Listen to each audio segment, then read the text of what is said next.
The information provided on this podcast is intended for general informational and educational purposes only. It is not intended as a substitute for professional medical advice, diagnosis, or treatment. While we discuss topics related to vegan health, diet, and fitness, always consult with a qualified healthcare provider or a registered dietitian before making any changes to your diet, fitness routine, or lifestyle, especially if you have existing health conditions. Welcome to Good Vegan Meal, the podcast for lifelong vegans, people wanting to become vegan, or those interested in vegan living. We're here to make your lives better by giving you the information you need to succeed in your compassionate vegan lifestyle.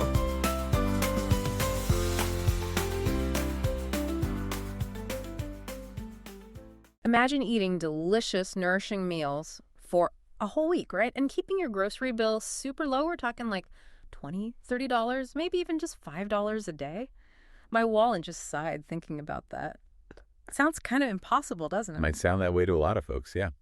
But today we're going to take a deep dive into exactly that, budget-friendly, plant-based eating. Absolutely. So our mission today is really to unpack how people are doing this. Eating well, eating healthfully, and affordably, all on a plant-based diet. We're drawing on strategies, recipes, real examples from budget meal plans and these personal challenges people have done. Yeah, we're going to pull out the best bits, the nuggets of wisdom to show you how achievable this actually is. Okay. And we've got some great sources for this deep dive.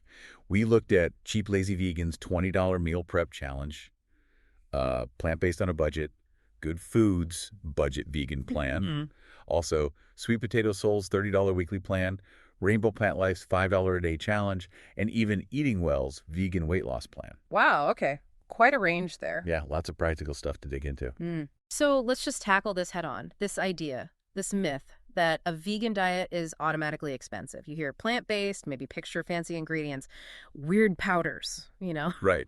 Especially products that cost a fortune. Exactly. But the reality, based on these sources, seems, well, pretty different. Totally different. I think a key thing here is looking back historically, and even today, whole plant foods are just cheap. We're talking grains, beans, lentils, lots of veggies. They're often the most affordable things in the store. Yeah, that makes sense. Think about it. They're packed with nutrients, they last ages on the shelf, and they give you this amazing base of protein and fiber. Super cost-effective. That cheap, lazy vegan challenge. It proved you could make a whole week's food for about $20 US. $20. Yeah. And it was heavy on starches and pulses. Dried beans, lentils, peas, stuff like rice, spaghetti, sweet potatoes, black beans, green lentils, the basics. And it's worth remembering, too, isn't it, that in some places like the U.S., meat and dairy get subsidies. Exactly. Which can kind of skew the price you see at the checkout. And it makes them seem cheaper than they might be otherwise compared to whole plant foods anyway. Right. So the sticker price isn't always the full story or the true cost. Precisely.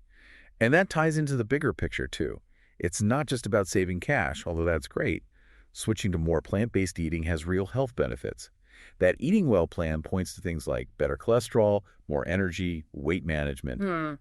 Things people are definitely looking for. Definitely. And a lot of these challenges, you see this underlying motivation, too, doing something positive for the planet. Okay, so saving money is the goal. Where do you start? What's the first step? Our sources seem to agree that all begins with shopping smart. And that really means focusing your list on whole foods, staples. That is absolutely the foundation. Plant-based on a budget really drives this home. Simple stuff. Beans, lentils, grains like rice, oats, barley, even nuts and seeds in moderation. That's your backbone. They're everywhere, they're versatile, and they are just incredibly cheap. Especially if you buy them the right way. Right, the right way. So you've decided what to buy those whole foods, but how and where you buy them matters a lot too, doesn't it? Oh, massively. This is where bulk buying and store brands become your best friends. Okay. Buying dried beans, rice, pasta, getting the big bags is just way cheaper per serving, per volume. Plant-based on a budget also mentions looking for stores with bulk bins for spices, nuts, seeds. Ah, yes, the bulk bins. Love those. Yeah. Or just choosing the store's own brand, the private label stuff. It's often identical to the name brand, but costs less. It's about maximizing value. Makes sense. And what about produce? Fresh fruit and veg, that can add up. It can, so you need to be strategic. Sweet Potato Soul makes a great point about seasonality. A watermelon in January, way more expensive than in July. It's just it's got to travel further, right? Exactly. Shipping costs, availability. So rule 1, buy what's in season. Tastes better too. Okay, good tip. They also talk about the Dirty Dozen and Clean 15 lists. Yeah. What's the deal with those for budget eating? Yeah, so those lists basically rank produce based on typical pesticide residue levels. The Dirty Dozen are the ones usually higher, Clean 15 are lower. It's not about saying conventional is bad, not at all. It's just a practical guide. If your budget is tight, maybe you prioritize organic for Dirty Dozen items if you can, and feel fine buying conventional for the Clean 15. So it helps you make informed choices within your budget. Precisely. It's about being smart with your organic spending. That's something you value. Oh, and don't forget ethnic markets. Sweet Potato Soul suggests checking them out. Often find amazing deals on spices, certain veggies, mushrooms, stuff you won't find elsewhere or not as cheap. Good idea. Okay, so we've shopped smart. Now, the next big hurdle, actually using the food and not wasting money. Planning and prep seem huge here. Absolutely crucial. So, drawing from all these sources, what would you say is the single most important part of making this budget thing work? That's a really good question. And honestly, they all point to the same thing, having a solid meal plan and a detailed shopping list based on that plan. Okay, the plan and the list. Yeah. Sweet Potato Soul really emphasizes this. Planning stops you from buying random stuff on impulse. And it saves you from those moments where you're starving, have nothing planned, and just order expensive takeout. We've all been there. Guilty. Okay, so planning prevents panic buys and pricey dinners out. And eating well adds another layer. Make the list, check your pantry first so you don't buy duplicates, and then stick to the list. No deviations in the aisle. Discipline. Okay, so you've planned, you've shopped, now cooking, batch cooking comes up a lot. Oh, it's a total game changer. The whole cook once, eat thrice idea, Yeah. or even more. Right. You basically cook up big amounts of your staples at the beginning of the week. Think a big pot of brown rice, cooking a whole bag of beans, roasting a ton of vegetables. And the sources have cool examples of this, right? Yeah. But using leftovers creatively. Yeah, exactly. Eating Well talks about roasting veggies and tofu, then using them in salads one day, maybe a stir fry the next. Rainbow Plant Life did this thing where they cooked a pound of dried white beans, used some right away, then saved half to blitz into a soup later. Ah, transforming it. So it doesn't feel like eating the same thing constantly. Precisely. It keeps things interesting. And this also relates to prepping yourself versus buying convenience items. Right, the pre-chopped veg, the bottled dressings. Exactly. Super handy, but they cost way more. Yeah. The sources really push for doing that. Prep yourself. Chopping your own veg, whisking up a simple dressing from oil, vinegar, spices. It's cheaper, probably fresher too. Usually, yeah. And you control exactly what goes in. Less hidden salt or sugar. Good point. And freezing. Can't forget freezing, because things don't last forever in the fridge. So important. I mean, who wants to eat something that's been sitting there for 7 days straight? The Cheap Lazy Vegan Challenge actually stated some meals had to be freezable for this reason. Day 5, day 6. Things can get dicey in the fridge. Totally. Freezing portions is key for avoiding waste and having quick meals ready later. Saves food, saves sanity. Absolutely. Okay, so we've got the logistics down, but what about flavor? We want these budget meals to actually taste good, right? Not just be fuel. Please, yes. Tell me it's not all just plain beans and rice. Definitely not. Although that one Cheap Lazy Vegan Challenge did have a strict rule. Only salt and oil allowed for flavor. Oof. That sounds rough. It was a challenge, but in real life, absolutely use spices, use condiments. That's where the magic happens. Okay, good.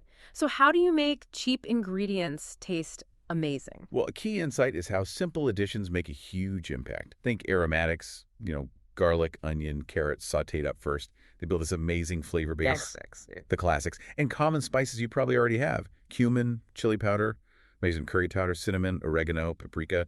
Sweet Potato Soul mentions just tossing Indian spices into a simple curry makes it incredible. It doesn't take much. Right. And what about transforming the actual staples themselves? Like quinoa can be It can, but Rainbow Plant Life suggests roasting or toasting it first. Makes it nutty, gives it this great crunchy texture.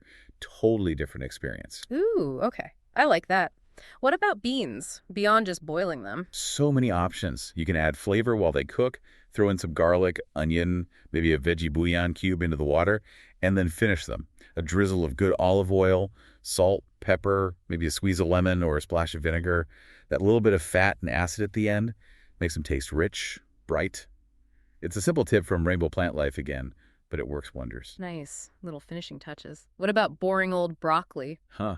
Yeah, steamed broccoli can be sad, but think techniques.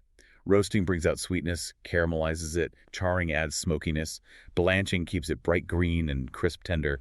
Just changing how you cook it makes it exciting. Okay, getting creative with cooking methods and peanut butter. You mentioned that earlier, not just for toast. Not at all. It's surprisingly versatile in savory stuff. Adds creaminess, richness, protein. We saw that peanut butter stir fry from Cheap Lazy Vegan, the sweet potato and peanut curry from Good Food, even a peanut tomato sauce for pasta. It's a budget powerhouse. Wow, okay. Peanut tomato sauce. Unexpected. This also leads into minimizing waste, right? Using every little bit. Yes. This is huge for budget eating. Don't throw out those stems and peels. Get creative. Carrot tops, beet greens, blend them into pesto or just saute them like spinach.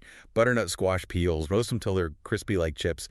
Broccoli stems, shave them for salads, slice them for stir fry. Seriously, roast squash peels. Yeah. Apparently they get really crispy. It's all about using the whole vegetable, maximizing what you paid for. Okay, I'm intrigued. And what about produce that's looking a bit sad, past its prime? Don't give up on it. Got brown bananas. Freeze them. Perfect for smoothies later. Fruit getting soft. Cook it down into a quick compote or jam for your oats or toast. Extra potatoes lying around. Use them to thicken soups. Stale bread. Hello croutons or French toast. Right, finding a second life for everything. It's a mindset shift. Totally. Seeing potential, not problems. Oh, and for something really different, rainbow plant life mentioned using mushrooms and walnuts pulsed together to make a sort of mince. Like a meat substitute. Exactly. And apparently, it even got the thumbs up from an omnivore partner. Yeah. So you can really push the boat out with plant-based creativity. Okay, that's cool. So let's bring this all together. Give us some actual meal ideas. What does this look like day to day? Breakfast. All right, breakfast. You've got your super budget classics, right?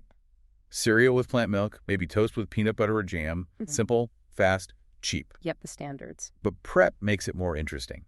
Overnight oats are amazing for this. Basic oats, plant milk, maybe some chia seeds, and you can flavor them however you want. Apple, cinnamon, berries, or bake something on the weekend. Vegan banana bread is great, uses up those ripe bananas, and it freezes well. Or sweet potato oat cakes, PB banana oat cookies, grab-and-go stuff. Using those budget staples again, oats, bananas, sweet potatoes. Smart. Exactly. Smoothies are good too.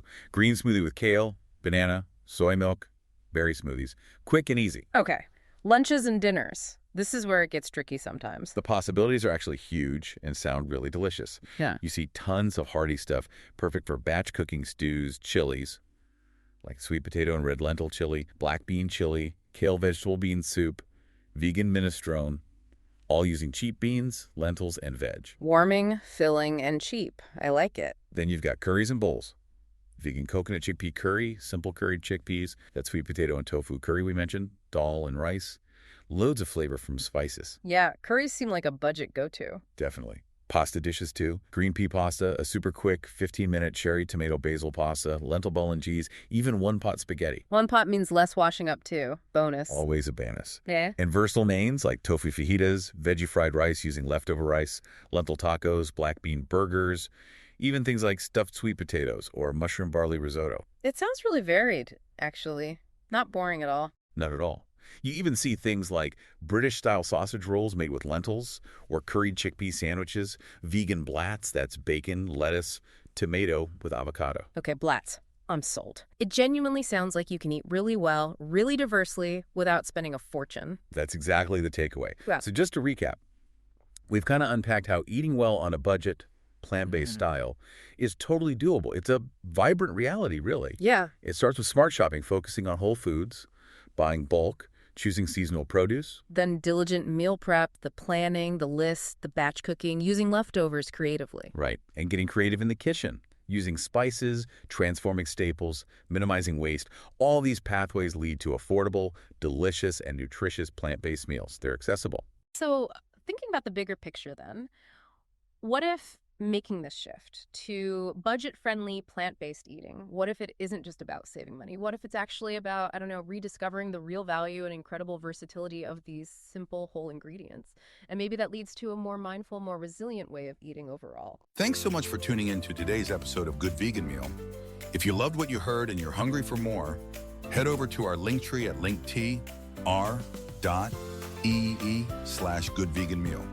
There you can grab our free PDF 30 high-protein vegan 5-minute meals packed with quick recipes and full nutritional stats for every meal.